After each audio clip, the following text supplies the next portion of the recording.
আসসালামু আলাইকুম যারা বাংলা ভাষার মানুষ আছেন তাদের জন্য এই ভিডিওটা বরাবরের মতো চলে এসেছে। আমি সুমন হাসান।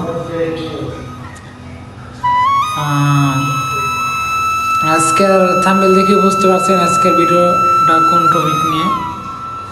আজকের ভিডিওটা হয়েছে অনেকে অনেক দিন ধরে ভাবছেন যে গার্মেন্টস বিষয়ে বিদেশে আসবেন তাদের জন্য।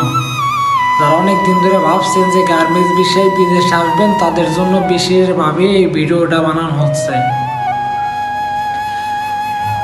যারা নাকি ভাবছেন জর্দানে যাইবেন তাদের জন্য। দেখেন, জর্দানে যদি যান অনেক দালালে অনেক কিছু বলতে পারে। যারা ছেলে মানুষ আছে তাদের জন্য এই ভিডিওটা, আর যারা মেয়ে মানুষ আছে তাদের জন্য এই ভিডিওটা না।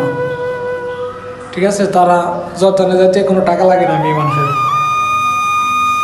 আর ছেলে মানুষ যারা আছেন জর্দানে গেলে হ্যাঁ টাকা খরচ হয়, কারণ ছেলে মানুষ তো সব জায়গায় টাকা লাগে।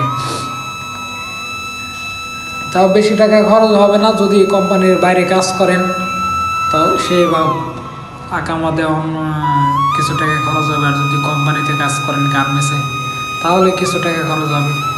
বা বিভিন্ন সিচুয়েশন বুঝ আর কি, যে ফাইনালি আপনার কোন বিষয়ে কত টাকা খরচ হবে এটা আমার হোয়াটসঅ্যাপ নাম্বার দিয়ে আছে, মেসেঞ্জারে লগ দেবেন। তাছাড়া আর ভিডিওটা বেশি বেশি করে শেয়ার করে দেবেন, তার কারণ নিজেও দেখেন অন্যজনেরও দেখার মতন সুযোগ করে দেন। মূলত আমরা মূল পয়েন্টে চলে যাই আজকে। যারা অনেকদিন ধরে ভাবছেন যে জর্দানে চলে যাবেন গার্মেন্টস বিষয়, প্রথমত কবো যে বাংলাদেশে থাকেন। বাংলাদেশে বর্তমান স্যালারি কম না, প্রায় 18-19 হাজার টাকা স্যালারি। ওভার টাইম দিয়ে 20-25 হাজার টাকা পাওয়া যায়, আলহামদুলিল্লাহ ভালো।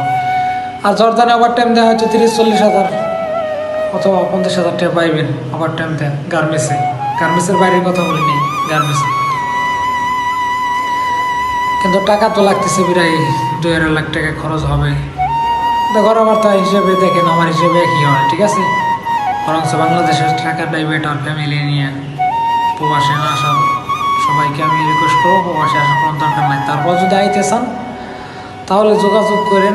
আমি যেটুকু জানি বা আমি যেমনি আসছি অমনি দেখে দেব। বর্তমানে যদি আমি মিশরে আসি, জর্দানে গিয়েছিলাম, আমার আইসি একটা কাজের জন্য।